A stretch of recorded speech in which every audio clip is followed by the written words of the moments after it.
अध्यक्ष महोदय, या ठिकाणी सन 2026 विधानसभा विधेयक क्रमांक 46 महाराष्ट्र ठेवीदारांच्या वित्तीय संस्थांमधील हितसंबंधांचे संरक्षण अधिनियम 99 यात आणखी सुधारणा करण्यासाठी विधेयक या ठिकाणी आणलेला आहे। अध्यक्ष महोदय, माननीय मुख्यमंत्री आणि माननीय राज्यमंत्री महोदयांचं आणि या विभागाचं मी मनापासून या ठिकाणी अभिनंदन करतो। ही अतिशय चांगली तरतूद ही गुप्तचलन, क्रिप्टोकरन्सी, डिजिटल नाणी आणि वेगवेगळ्या प्रकारच्या ठेवी, मग त्या सहकारी पतसंस्था असतील, मल्टी स्टेट कोऑपरेटिव्ह, याचा सुद्धा म्हणजे याचं उत्तर आम्हाला हवं आहे अध्यक्ष महोदय। कारण मल्टी स्टेट कोऑपरेटिव्हचं रजिस्ट्रेशन हे केंद्र सरकार त्या ठिकाणी करतं आणि राज्य सरकारच्या सहकार आयुक्ताला जर विचारलं तर पूर्वी तर NOC घेण्याची सुद्धा गरज नव्हती। अशा काही मल्टी स्टेट कोऑपरेटिव्ह झाल्या आणि आत्ता जर म्हणलं तर ते फक्त म्हणतात की केंद्र सरकारचं रजिस्ट्रेशन होत असताना फक्त राज्य सरकारच्या सहकार आयुक्ताची NOC त्या ठिकाणी घेतली जाते। अध्यक्ष महोदय, आमच्या बीड जिल्ह्यामध्ये यातली एक सर्वात चांगली तरतूद अध्यक्ष महोदय, दायित्वाच्या एकूण रकमेच्या 50% रक्कम सक्षम प्राधिकाऱ्याकडे जमा केल्याशिवाय कोणतेही अपील दाखल करून घेता येणार नाही। ही अतिशय महत्त्वाची तरतूद या ठिकाणी केलेली आहे। अध्यक्ष महोदय, हे लोक राजरोसपणे लोकांचा, ठेवीदारांचा विश्वासघात करून नको तिकडे पैसे वापरून आणि स्वतःच्या इस्टेटी वाढवणं, स्वतःच्या धंदे वाढवणं, नको तिकडे पैसा गुंतवणं, काही लोकांनी तर प्लॉटिंगमध्ये मोठ्या प्रमाणावरती याचे पैसे गुंतवले अध्यक्ष महोदय। आणि ज्यावेळेस ठेवीदारांनी ठेवी मागितल्या त्यावेळेस मात्र ह्या मल्टी स्टेट कोऑपरेटिव्ह काही पतसंस्था ह्या बंद होताना दिसतात आणि एकदा का त्या बंद झाल्या की मग हे लोक फरार होतात। अध्यक्ष महोदय, फरार होत असताना सुद्धा हे देशामध्ये फरार नाही होत। यांना सगळ्यात सोपं काम कोणतं आहे तर हे दुबईला जाऊन राहतात आणि दुबईला जाऊन राहून परत स्वतःचे व्यवसाय सुद्धा या देशामध्ये करतात, आपल्या देशामध्ये। आणि त्यांचे पाठीमागं ऑफिस बंद, बँक बंद, सगळं बंद पडल्याच्या नंतर ठेवीदार मात्र आरडाओरडा करतो, मोर्चा काढतो आणि मोर्चा काढल्याच्या नंतर तो मायबाप सरकारकडेच येतो।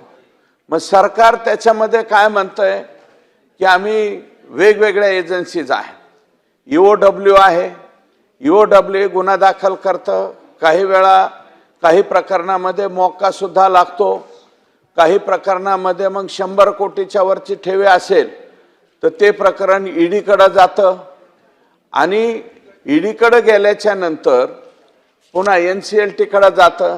अध्यक्ष महोदय, माननीय मंत्री महोदयांना मी सांगू इच्छितो या ठिकाणी बीड जिल्ह्यामधली एक ज्ञानराधा मल्टीस्टेट कोऑपरेटिव्ह बँक आहे अध्यक्ष।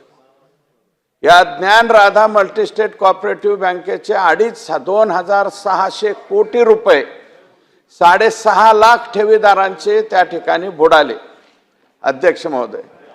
6.5 लाख ठेवीदार 2,500 कोटी रुपये त्यांनी बुडवले अध्यक्ष महोदय। जिजाऊ मल्टीस्टेट 200 कोटी रुपये, छत्रपती शाहू अर्बन 300-350 कोटी, राजस्थानी मल्टीस्टेट 500 कोटी, साईराम मल्टीस्टेट ती सुद्धा 400 कोटी, मातोश्री मल्टीस्टेट ती सुद्धा 400 ते 500 कोटी।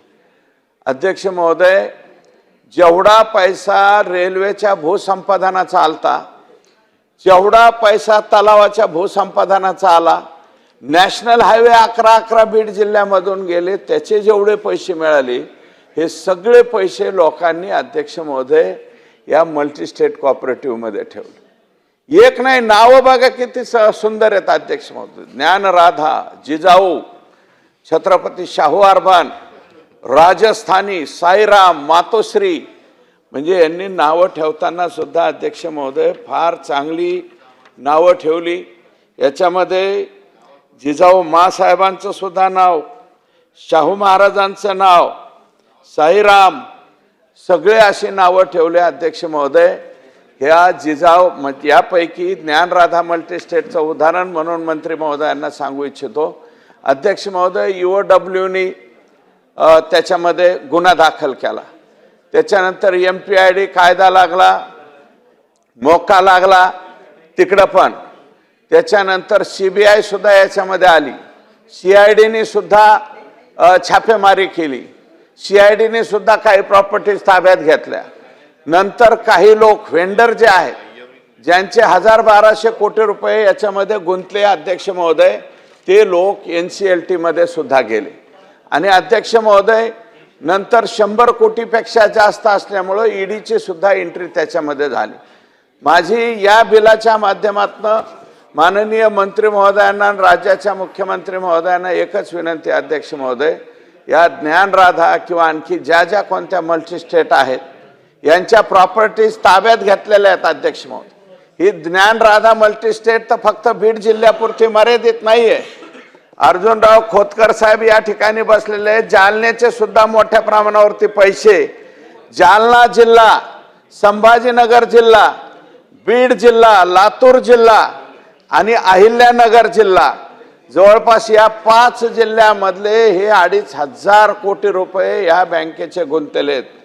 अध्यक्ष महोदय, एकच विनंती आहे, आर्त किंकाळी त्या गरीबातल्या गरीब 25,000, 50,000, 1 लाख, 2 लाख अशा प्रकारच्या ठेवी ज्या गोरगरिबांच्या आहेत अध्यक्ष महोदय, अनेक लोकांचे संसार मोडले अध्यक्ष महोदय. कुणाच्या मुलीच्या लग्नाला पैसे नाहीत, जे रिटायर झालेले आहेत अध्यक्ष महोदय, त्यांच्या औषध पाण्याला सुद्धा पैसा नाही, अशी परिस्थिती या ठिकाणी झाली. फक्त संचालक मंडळ जेलात आणि वेगवेगळ्या प्रकारच्या एजन्सी ज्या आपल्याच पोलीसच्या यंत्रणा आहेत वेगवेगळ्या, त्या फक्त प्रॉपर्टी जप्त केली, आम्ही ताब्यात घेतली, एवढंच सांगताय. अध्यक्ष महोदय, या निमित्ताने एक विनंती आहे, या ज्या प्रॉपर्टी या संस्थांच्या ताब्यात घेतलेल्या आहेत त्याची किती दिवसामध्ये विल्हेवाट लावावी, कोणी लावावी. आम्ही म्हणतो EDने त्याचं टेंडर काढावं, त्याचं CIDने टेंडर काढावं, त्याचं CBI चौकशी आहे. फक्त प्रॉपर्टी ह्या 2 लोकांनी ताब्यात घेतलेल्या आहेत. याच्या लवकरात लवकर निविदा काढून ती जे कोणी येईल अध्यक्ष महोदय, सांगतात कोणाची, या ज्ञानराधावाल्याची 9000 कोटीची प्रॉपर्टी आहे. एक व्हॅल्युएटर व्हॅल्युएशन करतो 16,000 कोटी रुपयाची प्रॉपर्टी आहे. जवळपास 2500 हे लोकांचे पैसे जर दिले तर फार मोठं आशीर्वाद या ठिकाणी सरकारला मिळेल. सरकारला सुद्धा, आम्हाला सुद्धा लोकांना, बीड जिल्ह्यातले लोकप्रतिनिधींना सुद्धा अध्यक्ष महोदय म्हणजे खाली मान घालून या बाबतीमध्ये फिरावं लागतं अध्यक्ष महोदय. कोणत्याही गावात गेलं की लोक म्हणतात आमच्या ठेवीचं काय झालं. आता आपल्याला तर त्यांना असं म्हणता येत नाही बाबा की त्यावेळेस तुम्ही ठेवताना आम्हाला काय विचारलं होतं का, असं उलट बोलता येत नाही अध्यक्ष महोदय. कारण गोरगरीब लोक हे 18% 22% प्रलोभन होतं, 26% प्रलोभन होतं अध्यक्ष महोदय. या ज्ञानराधामध्ये 26%. काय ठेवी तर अशा आहेत 10 लाख 5 लाखाच्या आतल्या का होईना अध्यक्ष महोदय, सुरुवातीला 5 लाखाच्या आतल्या ठेवी जरी गोरगरिबाच्या मिळाल्या तरी बास. 10 लाखाच्या पुढचे ठेवीदार असतील ते 2 नंबरवाले असतील अध्यक्ष महोदय, त्यांच्या नाही मिळाल्या तरी चालतील. परंतु ह्या गरीब लोकांच्या ठेवी मात्र सगळ्यात अगोदर मिळाल्या पाहिजेत. याच्यासाठी माननीय मुख्यमंत्री महोदयांना आम्ही सर्व लोकप्रतिनिधींनी बीडच्या विनंती केलेली अध्यक्ष महोदय की हे लवकरात लवकर याची विक्री करा आणि ठेवीदारांचा प्रश्न या ठिकाणी सोडवा. आणि अध्यक्ष महोदय, या विधेयकामधली जी तरतूद 4 नंबरमध्ये या ठिकाणी दिलेली आहे, त्या तरतुदीमुळं इथून पुढे निश्चितच याला ब्रेक लागेल अध्यक्ष महोदय.